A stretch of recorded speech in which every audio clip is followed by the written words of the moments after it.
உங்கள் இல்லங்களில் வந்து உங்கள் உள்ளங்களை உயிர்ப்பிப்பது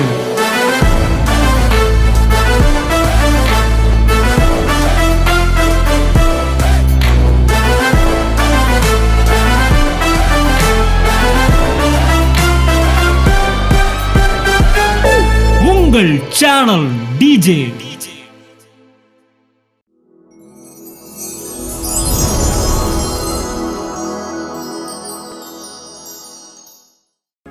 ஹalleluya, praise God. ரொம்ப சந்தோஷமா இருக்கு உங்களை எல்லாமே பார்க்கும்போது. 2016 நான் உங்களை எல்லாத்தையும் ஆன்லைன்ல தான் பார்த்துருக்கேன். சூப்பர் ஸ்டார் அண்ணா எப்பயுமே எனக்கு வர்ஷிப்பில் இங்கே நின்று நீங்களாம் கிளாப் பண்ணி ஆடும்போது நாங்கள் டிவி முன்னாடி நின்று ஆடியிருக்கோம். சூப்பர், எல்லாமே சூப்பர்.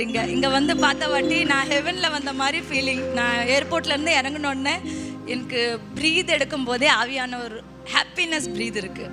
Madurai the best. ஏன்னா அங்கே என் டேடி பிறந்திருக்காரு. என்னோட சாட்சி, நான் ரொம்ப ஹிந்து குடும்பத்துலேருந்து வந்தவன். தமிழ் கொஞ்சம் அப் அண்ட் டவுனாக இருக்கும், புரிஞ்சுக்கங்க. நான் வந்து ரொம்ப கஷ்டப்பட்டுட்டு இருந்தேன். டேடி சொல்லும்போது நான் ஒரு பார்க்கில் போய் ஒர்க் அவுட் சொல்லி கொடுத்துட்டு இருக்கும்போது அப்போ ரொம்ப டவுனான சுச்சுவேஷன். என் கையில் ஒரு 200 ரூபா கூட காசு இல்லாமல் இருந்தேன். அந்த டைமில் தேவன் அவர் மூலிமா என்கிட்ட பேசுகிறாரு, do you know your body is a temple of the holy spirit. அப்போ நான் அந்த பாடியை பார்த்து மிரல் முன்னாடி நின்று பார்த்து சொல்கிறேன், டேடி நான் தோ டெம்பிள் மாதிரி தெரியலையே, நான் தோ ரொம்ப குண்டாக இருக்கேன்னே. ஸோ அப்போது அவர் நான் என்னையவே குறைச்சிக்கலாம், பாடி கம்மி பண்ணலாம் அப்படின்னு சொல்லி கார்டனில் போய் ட்ரைனிங் பண்ணிகிட்டு இருக்கும்போது போலீஸ் ட்ரைனிங் அங்கே நடந்துகிட்டு இருந்துச்சு. ஸோ அங்கே ஒரு அங்கிள் இருந்தாங்க, என்னையும் அவரோட சேர்த்துக்கிட்டு ஃப்ரீயாக போலீஸ் ட்ரைனிங் சொல்லி கொடுத்துட்டாரு. அதுக்கப்புறமாட்டி நான் அவங்க 52 டேஸ்க்கு அப்புறம் கிளம்பிட்டாங்க. அந்த கிரவுண்டில் யாருமே இல்லை. ஸோ நான் அங்கே எனக்காக ஒர்க் அவுட் சொல்லி செஞ்சிகிட்டு இருக்கும்போது ஒரு 10 to 15 லேடிஸ் வந்து கேட்பாங்க, நீங்கள் எப்படி செய்கிறீங்க, எங்களுக்கும் சொல்லி கொடுங்கன்ட்டு.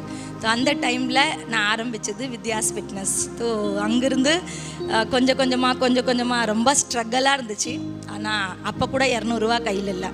1 டே போச்சு, 2 டேஸ் போச்சு. ஒரு இடத்த வாடகைக்கு வாங்கினேன், அங்கேயும் ஃபெயில் ஆகிட்டேன். அதுக்கப்புறம் 2வது இடத்த வாடகைக்கு வாங்கினேன். அங்கே வந்து 15 டேஸ் வெறும் மிரல் முன்னாடி நான் மட்டும்தான் ஏரோபிக்ஸ் செஞ்சிட்ருக்கேன். நான் ஆனால் அண்ணா சொல்லுவார்ல, பார்க்குறது சொல்லாதீங்க, உங்களுக்கு என்ன வேணும் அதை சொல்லுங்கன்னு. நான் மிரலை பார்த்து சொல்லுவேன், டேடி நீங்கள் சொன்ன மாதிரி 500 பேரும் பின்னாடி இருக்காங்க. இன்றைக்கி 5000 பேர் ஒரு ஜிம்மில் அதுக்கு மேலே இருக்காங்க, 10,000 above. அது எல்லாமே உண்மையாக ஆயிடுச்சு. வெறுமையாக இருந்த தேவன் என்னைய முழுமையாக ஆக்கியிருக்காரு. நிறையா சாட்சிங்கள் என் பிஸ்னஸ்னால. 2வது என் குழந்தைக்கு கிட்னியில் ப்ராப்ளம் இருந்துச்சு. ஸ்துதி அவ பேர். எல்லாத்தோட கடைசி பேபி என்னோடது.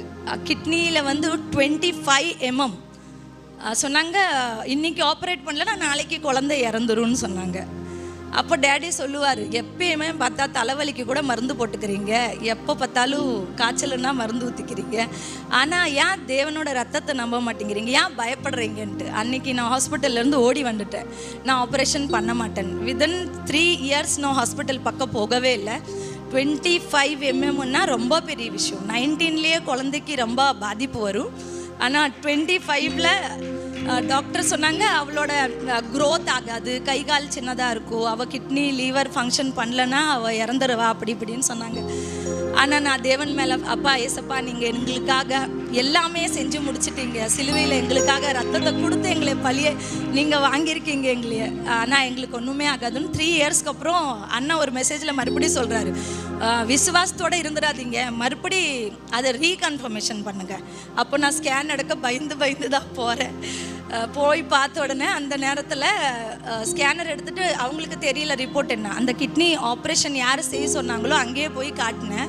அவங்க என்னை ரொம்ப மிரட்டினாங்க, 3 வருஷமாக நீ குழந்தைய சாவடிக்கிறதுக்கு வீட்லேயே இருந்துட்டியா, ஏன் வரல அப்படின்னு சொல்லி.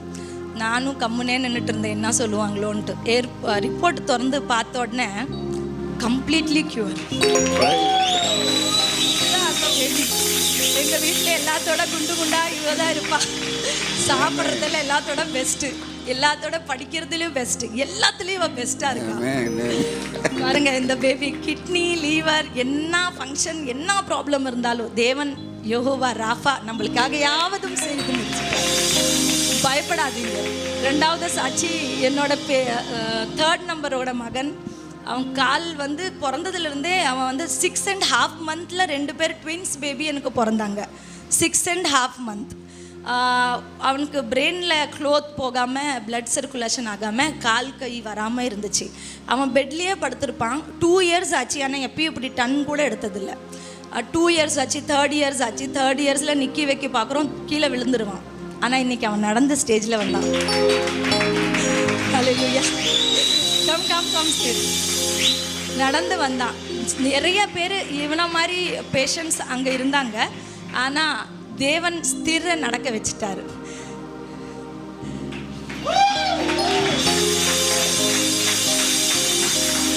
Six and half month born. கால் நடக்க முடியாமல் 0 டன் அடிக்க முடியாது, கழுத்து இப்படி விழுவும். ஸ்பெஷல் சைல்டுன்னு சொல்லிக்கலாம். அப்படி இருந்த பையனை தேவன் எப்படி ஆக்கியிருக்காரு. 4வது டெஸ்டிமனி, என்னோட பெரிய மக லாவண்யா. அவள் வந்து 10th எக்ஸாம் எழுதிட்டு வந்து ரொம்ப கவலையாக இருந்தா. மம்மி, நீ சொன்ன மாதிரியெல்லாம் என்னால் டாக்டர் ஆக முடியாது. ஆனால் ஆவியானவர் என்ன சொல்கிறாரு, நீ டாக்டர் தான் ஆகுவ. அப்போது வந்து நான் சொல்கிறேன், அவள் அப்பா கிட்ட ரொம்ப கட்டி பிடிச்சி அழுவுறா. டேடி, இந்த மம்மி பைத்தியமாயிருச்சு, என்னை காப்பாற்றுங்க. அவங்க அப்பா ரொம்ப இமோஷ்னலாக இருப்பாங்க குழந்தைகிட்ட. ஓகே நோ ப்ராப்ளம் அம்மா, நீ உனக்கு என்ன ஆகணுமோ அது ஆகு அப்படின்ட்டு. நான் ரொம்ப மிரட்டுவேன், அடிப்பேன். ஸோ ஆனால் அவள் மார்க்ஸ் பார்த்தோம்னா ரொம்ப கம்மியாயிடுச்சு. ஸோ மார்க்ஸே இல்லாமல் 200 ரூபா இல்லாமல் இன்றைக்கி அவள் டாக்டர் MBBS யூரோப்லேருந்து ஆகிட்டான். என்னோட இன்னொரு மகன் இருக்கான். அவன் படிக்கவே மாட்டான். ஆனால் 80%லேருந்து கிராஜுவேஷன் முடிச்சிட்டான். MBA சீட் கிடச்சிருச்சு. நான் வந்து வளர்த்துன மக இருக்கா. 5 yearsல நான் வந்து தத்து எடுத்து அவளை வளர்த்துனேன். கல்யாணத்தில் ரொம்ப அவளுக்கு ப்ராப்ளமாக இருந்துச்சு. முதல்ல யார் கட்டுவாங்க, என்ன ஆகும், ஒரு கல்யாணங்கிறது இவள் லைஃப்பில் இருக்கா இல்லையா அப்படின்னு ரொம்ப நாள் அழுந்திருக்கேன். என் 4 பிள்ளைங்களுக்காக அழுந்ததில்லை, அவளுக்காக ரொம்ப அழுந்திருக்கேன். ஆனால் ஃபைனலி என் சன்னிலோ வெரி குட் பர்சன், ரொம்ப என்ஜாயாக அவளை வச்சுருக்காரு. 3 months குழந்தை இப்போ வரப்போகுது. 3 months இருக்குது. இதெல்லாமே என் பர்சனல் சாட்சி. ஆனால் விதைக்கிறது அறுப்புறது அது ரொம்ப முக்கியமான சாட்சி. நான் இன்னைக்கு இங்கே இருக்கிறேன்னா அண்ணனோட மெசேஜ் கேட்டு. அவர் எப்பயுமே சொல்லுவார், பைபிள் தூக்கிட்டு ப்ரேயர் பண்ணுறது, அந்நிய பாஷை படிக்க எல்லாமே குட், வெல் அண்ட் குட். ஆனால் நீங்கள் விதைக்கலைன்னா வளர்ச்சி இல்லாமல் இருப்பீங்கன்னு. இன்றைக்கி நான் இங்கே இருக்கேன்னா 4 குழந்தைங்க 5 குழந்தைங்க சாட்சியோட என்னோட வளர்ச்சி விதைப்பு அறுப்பு. சில நேரத்தில் நிறைய விஷயங்கள் பிஸ்னஸ் பண்ணும்போது தடைகள் வரும். சில நேரத்தில் பிஸ்னஸில் எப்பயுமே காசு பத்தாது. எவ்வளோ வருதோ அவ்வளோ வந்துக்கிட்டே இருக்கணும், போயிட்டே இருக்கணும். ஸோ ஆனால் விதைக்கும் போது எல்லாருமே சொல்லுவாங்க, என்னைய பாம்பேயில் நீ அந்த சர்ச்சுக்கே பார்க்கவே இல்லை, அங்கே அவங்கக்கிட்ட போகவே இல்லை, ஏன் இங்கே இருக்கிற சர்ச்சில் போய் விதைக்க மாட்டேங்கிற, இங்கே ஏன் நீ அதெல்லாமே செய்ய மாட்டேங்கிற. ஆனால் நான் 10 years அதுக்கு முன்னையும் சர்ச்சுக்கு போயிருக்கேன்.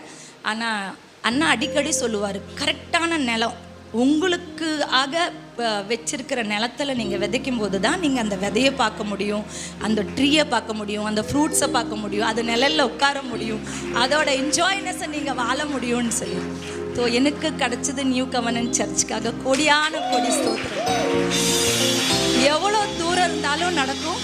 ஆனால் உண்மையான இடத்துல போய் விதைங்க, அப்போ தான் உங்களுக்கு அதுக்கு ஃப்ரூட்ஸ் பார்க்க முடியும். 10 வருஷம் நான் வாழ்ந்தது வெறும் பைபிள் ரீடிங், ப்ரேயர், அழுந்துகிட்டே இருப்பேன். டேடி எப்போ எப்போ எப்போ அப்படின்னு சொல்லி கொஸ்டின் மார்க்லேயே இருப்பேன். ஆனால் இன்றைக்கி எவ்வளோ கொஸ்டின் மார்க் இருந்தாலும் எனக்கு அதை பற்றி கவலையே இல்லை. ஏன்னா என் டேடி எனக்காக அழுந்துட்டுருக்காரு. அப்புறம் ஆன்லைனில் நிறைய பேர் யோசிப்பீங்க, பிரதர் ஜஸ்டினை நாங்கள் முன்னாடி பார்த்து எங்களோட கவலையை சொல்ல முடியல, அந்த சர்ச்சுக்கு போக முடியல. அவங்களுக்காக ஒரு சின்ன மெசேஜ். நானும் அவரை எப்பயும் டிஸ்டர்ப் பண்ண விரும்பவே மாட்டேன். ஏன்னா அவர் ஆவியில் எனக்காக அழுகுறது நான் உணர்ந்திருக்கேன். ஆவியில் அவர் எனக்காக ஜபிச்சது எனக்கு நான் உணர்ந்திருக்கேன். ஆனால் ஆவியில் தான் நான் அவரை கனெக்டாக இருக்க முடியும். அப்போ தான் என் சக்ஸஸ் ஆவியில் வளர்ச்சி ஆகும்போது சரீரத்தில் பார்க்க முடியும். யாருமே நினைக்காதீங்க அவரை பார்க்கல, அவர் மீட் பண்ணல, அவர் பேசல, அவர் ரொம்ப பிஸியாக இருக்கார். ஏன்னா தேவனோட ராஜ்யத்தை வளர்த்துறதுக்கு நம்ம அதில் ஒரு எல்லாருமே தி பெஸ்ட்டாக அவருக்கு நியூ கவெனன்ட் சர்ச்சில் வந்து நீங்கள் இந்த நான் வாங்கின பிளஸ்ஸிங் நீங்களும் வாங்குங்க. விதப்பு அறுப்புலேருந்து என்ன நீங்கள் பெஸ்ட்டாக பண்ண முடியுமோ அது பண்ணுங்கள். நான் சொல்ல வந்தது என்னன்னா, ஒரு நாள் அக்கௌண்ட்டில் மறுபடியும் 200 ரூபா கூட இருக்காது. ஆனால் நான் முன்னாடி இருக்கிறவங்களுக்கு 10 லட்ச ரூபா செக்கு கொடுத்துட்டு வந்துடுவேன். ஜாலியாக படுத்து தூங்கிடுவேன். 2வது நாள் அந்த பணம் வந்துடும். ஒரு நாள் நான் கவலைப்பட்டதே இல்லை. குழந்தைங்களுக்கு MBBS எல்லாம் படிக்க வைக்கிறதுக்கு யூரோப் கண்ட்ரியில் கிளாஸ் 1 crore மேலே வேணும். நான் முதலே சொன்னல 200 ரூபா கூட இல்லை. 1 crore எப்படி கட்டி முடிச்சணும்னு எனக்கு தெரியாது. எல்லாமே தேவன். என் பிள்ளைங்க எப்படி இது வரைக்கும் இப்படி இங்கே வரைக்கும் வந்தாங்களோ எனக்கு தெரியாது. ஈஸியாக எக்தம் ரிலாக்ஸாக என்னை நடத்துகிறாரு. அது எல்லாமே all glory to Jesus Lord. ஆனால் எனக்கு எங்கள் அப்பாயை கொடுத்து என்னை எங்கே வரைக்கும் கூட்டிகிட்டு வந்து நிற்க வச்சார். ப்ளஸ் எனக்கு ரொம்ப சந்தோஷமாக இருக்குது. டேடி இன்னும் என்ன சொல்லணும்னு எனக்கு புரிய மாட்டேங்குது. நிறையா விஷயங்கள் ஆனால் எனக்கு அது 1 by 1 கிளியர் பண்ண முடியல. கண்டிப்பாக நான் ஏதோ மறந்தது என் டேடி சொல்லுவார். Love you all, god bless you all. எல்லாருமே நிரந்தரமா நம்பிக்கையோட இருங்க. தேவன் கண்டிப்பா விடுதலை கொடுப்பார். ஆமென். Praise God. Hallelujah.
உங்கள் இல்லங்களில் வந்து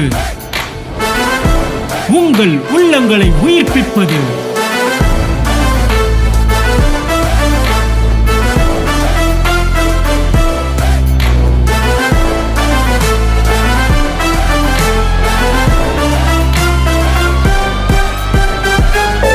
உங்கள் சேனல் DJ